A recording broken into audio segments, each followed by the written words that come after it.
गुंतता हृदय हे. मला माहित होतं तरी पण मी मलाही माहित होतं. इनफॅक्ट मला माहित होतं हे तुम्हाला कोणालाही माहित नव्हतं.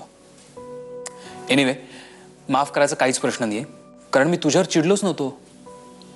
Now come to think of it, चिडायला हवं होतं पण नाही चिडलो. आणि अनन्यावर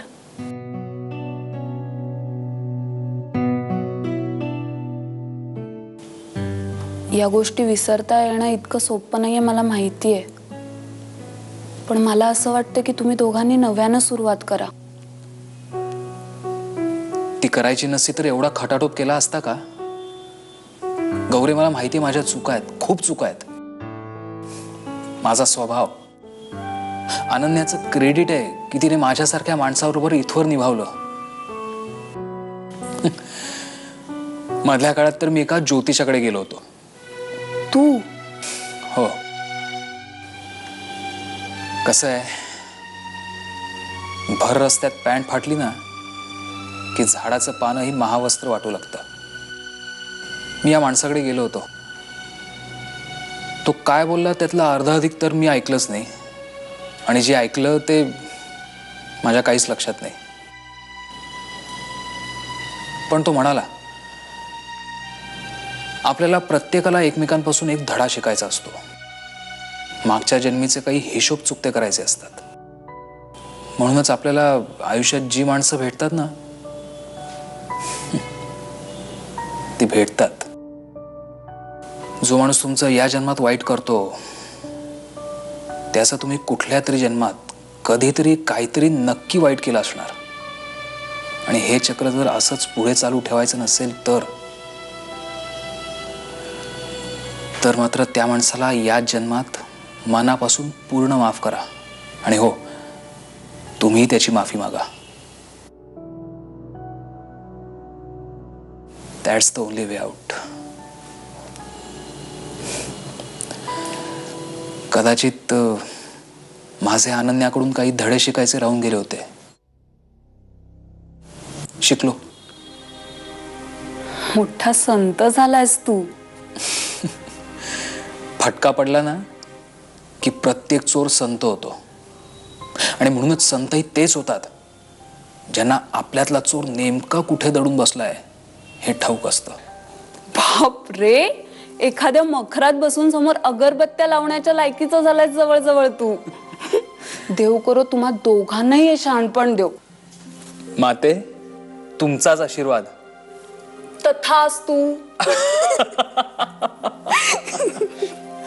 गौरी, तू पण ना.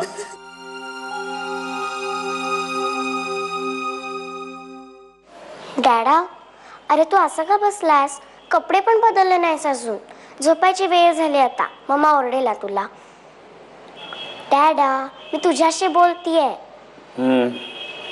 नुसतं काय करतोयस? आणि बरेच दिवसात तू मला स्टोरी पण सांगितली नाहीयेस. मला आजच्या स्टोरी ऐकायची, कुठलीही चालेल.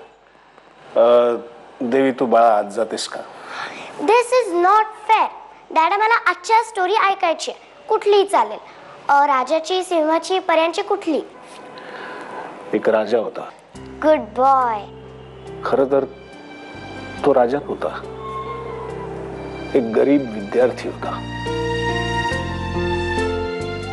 एका मोठ्या शहरात आला.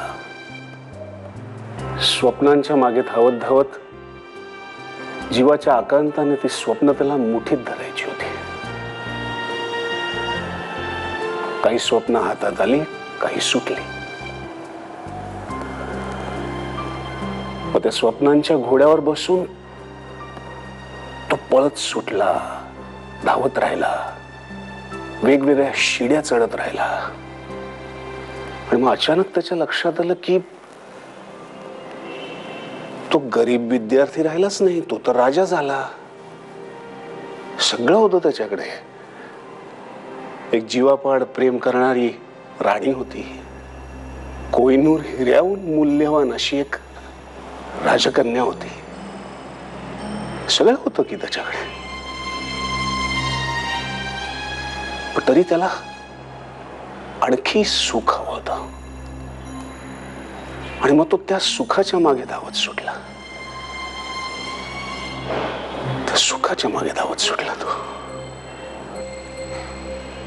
डॅडा, ही काय गोष्ट आहे? मला तर काहीच कळत नाहीये.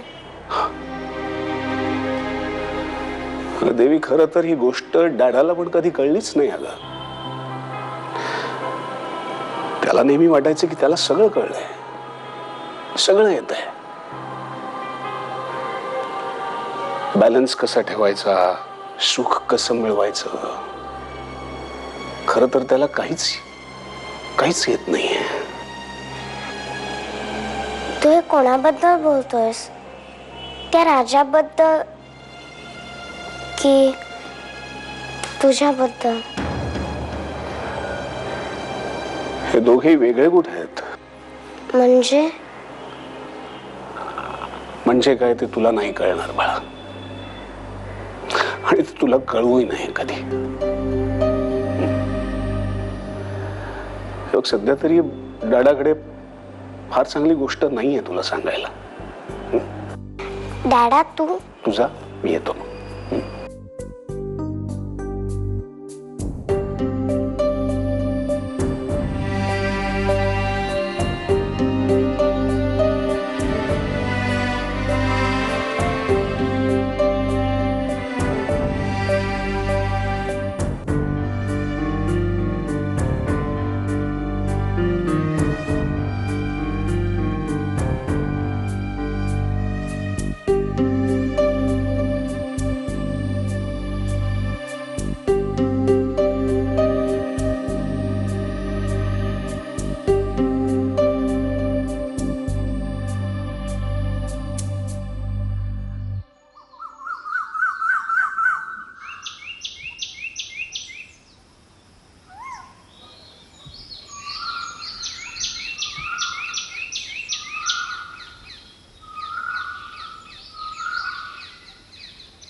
Good morning.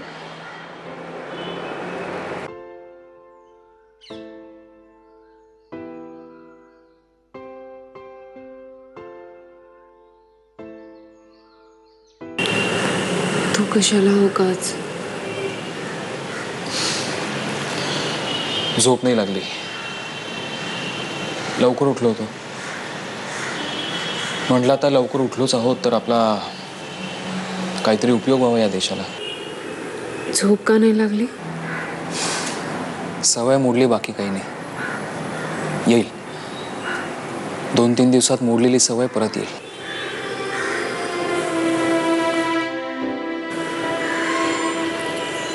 परत कधी जाणार आहेस? परत शिपवर.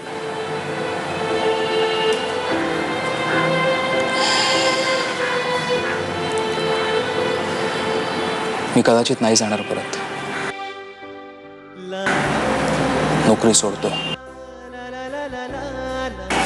नाहीतरी आपल्यामध्ये जे काही प्रॉब्लेम्स झाले त्याचं एक महत्वाचं कारण माझी नोकरीच आहे ना. अभय, पण नाही. शिपवर काम करणं चुकीचं आहे असं माझं म्हणणंच नाहीये. इनफॅक्ट मी जेव्हा समुद्रावर असतो तेव्हा सगळ्यात जास्त आनंदी असतो, मनापासून. पण कसं आहे,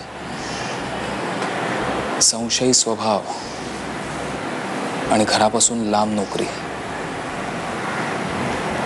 डेंजरस कॉम्बिनेशन आहे.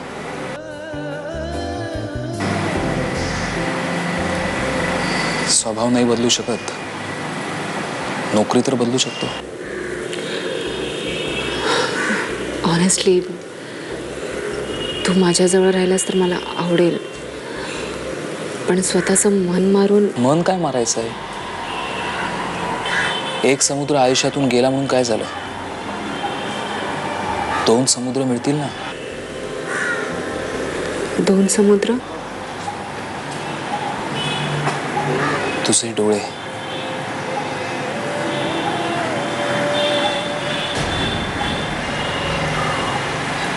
काय झालं?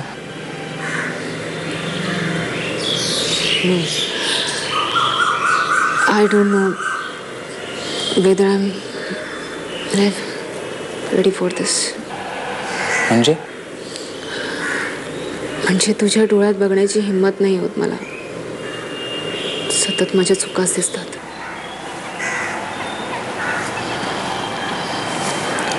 हे बघ, आपण ठरवलंय ना मागचं सगळं विसरून पुन्हा नव्याने सुरुवात करायची म्हणून.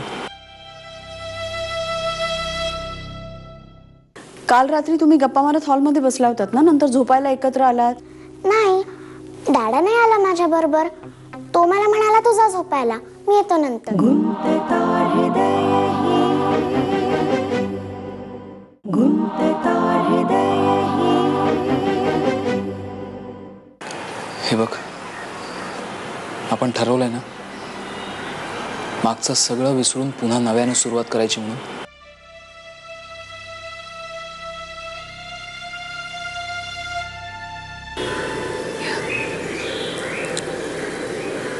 पण थोडा वेळ लागेल.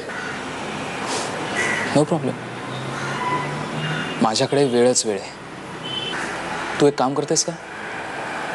तुझ्या आईकडे राहायला जातेस? मग मी तसाच वेड्यासारखा येत जाईन रात्री 12 वाजता बाईकवरून, फक्त तुला भेटायला.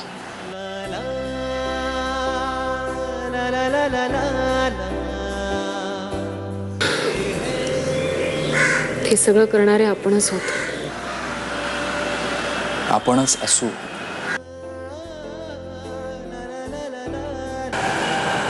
फक्त एक प्रॉमिस कर, आपण असू.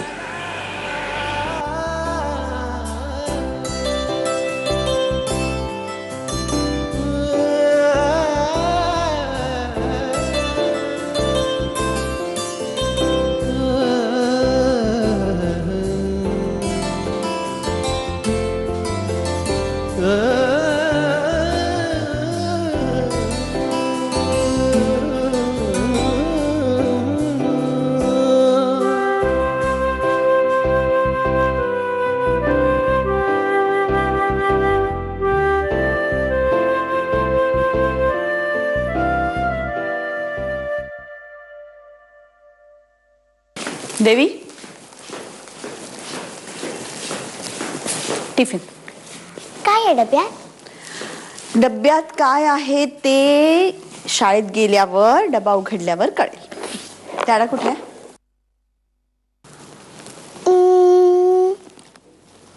बॅग मध्ये तर नाही भरलं मी त्याला. देवी, फाजीलपणा करू नकोस. सांग बरं कुठे आहे? मला काय माहिती. अगं, तुला काय माहित म्हणजे?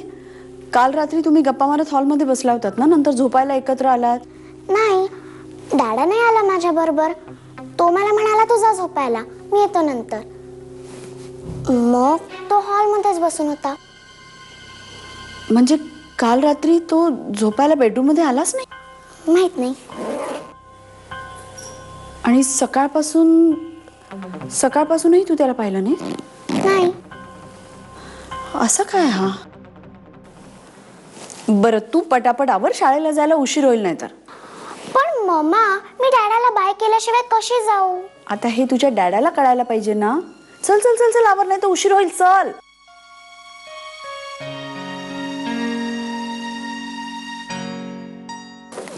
Bye mamma. बाय बेटा. ही डॅडासाठी, तू त्याला दे.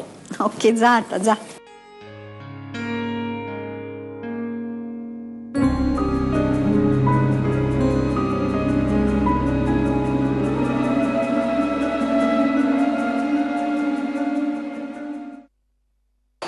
कपिल दादा, तू माझ्यासाठी जे काही केलंयस त्याबद्दल थँक्स. अरे आभार कसले मानतोस? ठीक आहे, सक्तीची सुट्टी मिळाली पण मस्त रिफ्रेश होऊन आलो. कालच या सगळ्या नाटकावर शेवटचा पडदा पडलाय. गुड. पण एक महत्वाची गोष्ट होती म्हणून म्हणलं तुला भेटावं. कुठली?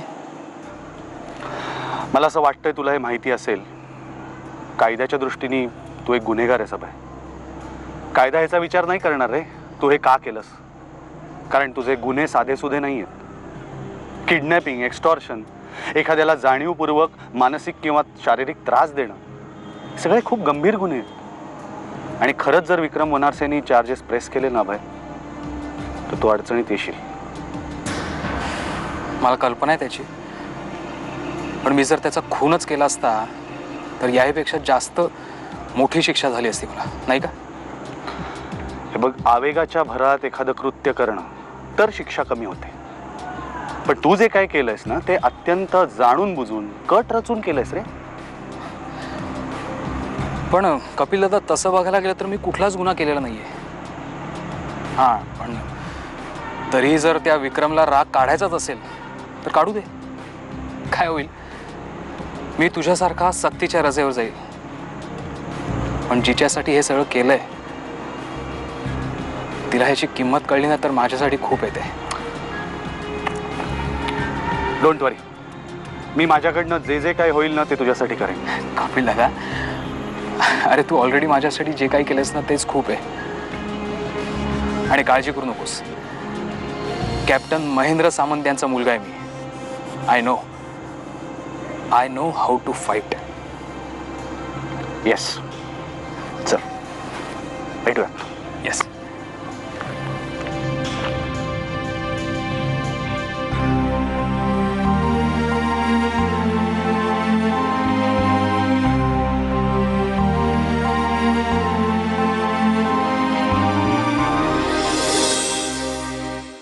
बाबा, विक्रम कुठे बाहेर गेलाय का?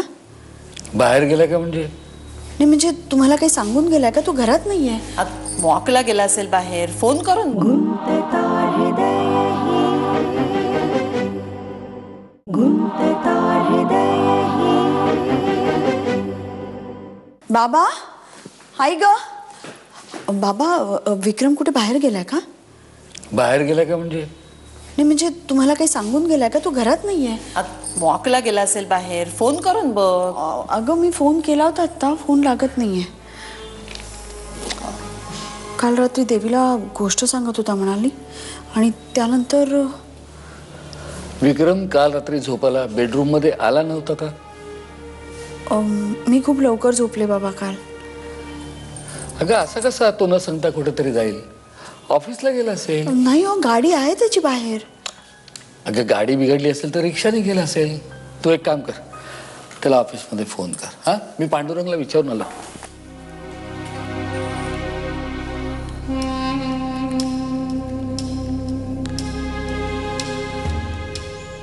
सुरेश, साहेब आले का रे? नाही नाही, काही नाही. आले साहेब की घरी फोन करायला सांग. ठीक आहे. नाही ऑफिसमध्ये. पांडुरंग 6 वाजल्यापासून बाहेर आहे. त्याने घराबाहेर जाताना कुणालाच पाहिलेलं नाहीये. म्हणजे बाबा विक्रम त्या आधीच घराबाहेर?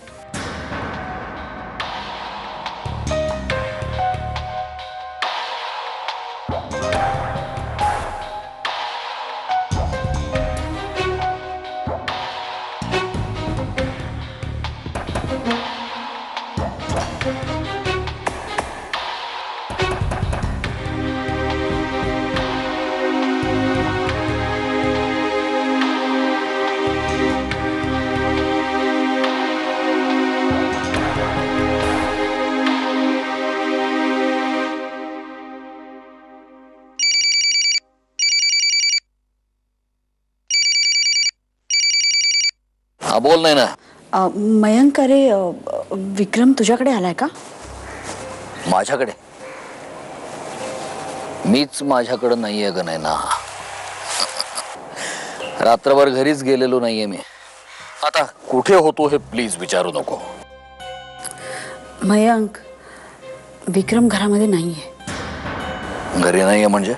अरे काल रात्री तो घरी आला तेव्हा त्याचा मूड खूप विचित्र होता. आला तो तसाच बसून राहिला. नंतर मीही त्याला अनन्यावरनं काही मूर्खासारखे प्रश्न विचारले. त्याच्यावरून आमचं रात्री तो देवीला गोष्ट सांगत हॉलमध्ये बसला होता. मी लवकर झोपले. पहाटे मला जाग आली तर तो कुठेच नव्हता. म्हणजे तो कुणाला काही सांगूनही गेला नाहीये. त्याचा फोनही बंद आहे. वॉचमननं बघितलं असेल ना त्याला बाहेर जाताना. अरे तो म्हणतोय त्याचा डोळा लागला होता आणि जागा होता तेव्हा त्यांनी कोणाला जाताना पाहिलं नाही. पण गाडी स्टार्ट करताना गाडीचा आवाज आला असेल ना. अरे गाडी नेलीच नाहीये त्यांनी. मला समजत नाही तू कुठे गेलाय. मला वाटलं कदाचित तुला सांगून गेला असेल किंवा तुझ्याकडे आला असेल. निदान तुला फोन तरी केला असेल. मला नाही फोन आला. मी रात्रभर घरीच नव्हतो ना. Anyway, मी एक काम करतो. मी आता घरी जातो. वॉचमनशी बोलतो. कदाचित विक्रम येऊन पण गेला असेल. पण तो असं न सांगता कुठे जाईल. मलाही काही माहिती नाही. ऐकून मलाच काही टोटल लागत नाहीये. आता तर डोक्यावरची सगळी टेन्शन्स उतरली आहेत तरी पण आणि आता बोलत बसण्यात काही अर्थ नाहीये. मी घरी जातो आणि तुला फोन करतो. Okay okay bye. Okay bye.